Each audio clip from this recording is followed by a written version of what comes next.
অজামিলের কাহিনী। অজামিল ছিলেন একজন ব্রাহ্মণ। তিনি ছিলেন ভগবানের একনিষ্ঠ ভক্ত। ছোটবেলায় থেকে তিনি বেদ অধ্যয়ন করতেন, নিয়মিত পুজো করতেন, গুরুজনদের সম্মান করতেন। মন ছিল পবিত্র, একজন আদর্শ পুত্র, আদর্শ স্বামী, আদর্শ ব্রাহ্মণ।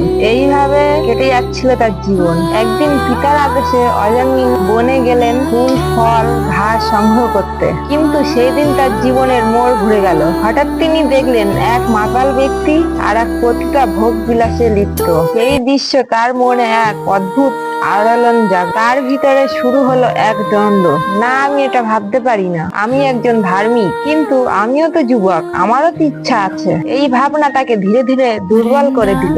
শেষ পর্যন্ত অজামিল কামনার কাছে হার মানলেন। তিনি সেই পতিতার কাছে চলে গেলেন এবং ধীরে ধীরে তার সমস্ত ধর্ম, মূল্যবোধ সবকিছু ত্যাগ করলেন। সময়ের সাথে সাথে অজামিল সম্পূর্ণভাবে বদলে গেলেন। তিনি আর পুজো করতেন না, বেদ অধ্যয়নও বন্ধ হয়ে গেল। তিনি জড়িয়ে পড়লেন এক পাপের জীবনে। চুরি, প্রতারণা সবই তার জীবনের অঙ্গ হয়ে উঠল।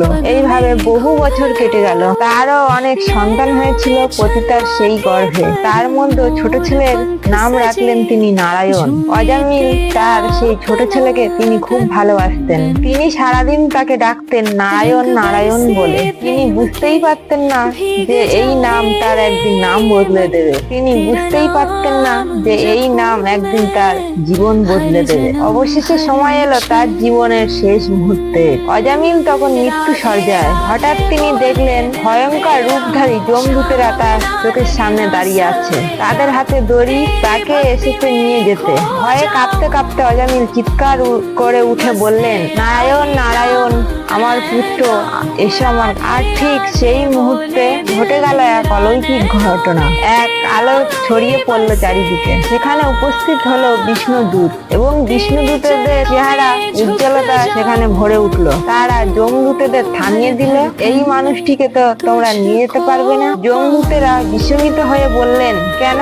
সে তো পাপী, তার শাস্তি প্রাপ্য। তখন বিষ্ণুদূতেরা বলল, হ্যাঁ, সে পাপ করেছে, কিন্তু সে ভগবান নারায়ণের নাম উচ্চারণ করেছে। ভগবানের নাম এতটাই পবিত্র যে উচ্চারণ করা হলেই পাপী নাশ হয়। ভগবানের নাম এতটাই পবিত্র যে উচ্চারণ করলেও পাপ নাশ হয়। যমদূতেরা অবাক হয়ে গেল এবং তারা বুঝতে পারলো ধর্মের আসল গভীরতা তারা এতদিন বুঝতে পারেনি। তারা ফিরে গেলেন যমরাজের কাছে। অন্যদিকে অজামিলও তার সবকিছু নিজের চোখে দেখলেন। তার অন্তরে জন্ম নিল গভীর অনুতাপ। তিনি ভাবলেন, আমি কি করেছি আমার জীবনে? এরপর তিনি সবকিছু ত্যাগ করলেন আর চলে গেলেন পবিত্র জীবনের পথে।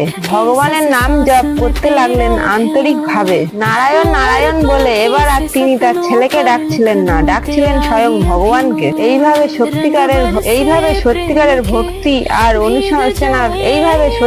ভক্তি এবং অনুশোচনার মাধ্যমে অজামিল অর্জন করলেন মুক্তি। শেষে তিনি ভগবানের ধামে গমন করলেন। এই ঘটনা আমাদেরকে শেখায় যে আমরা এই জড়জগতে মায়ার বন্ধনে আবদ্ধ হয়ে আমরা ভগবানকে ভুলে যেতে পারি, কিন্তু ভগবান কোনোদিনও আমাদেরকে ভুলবে না।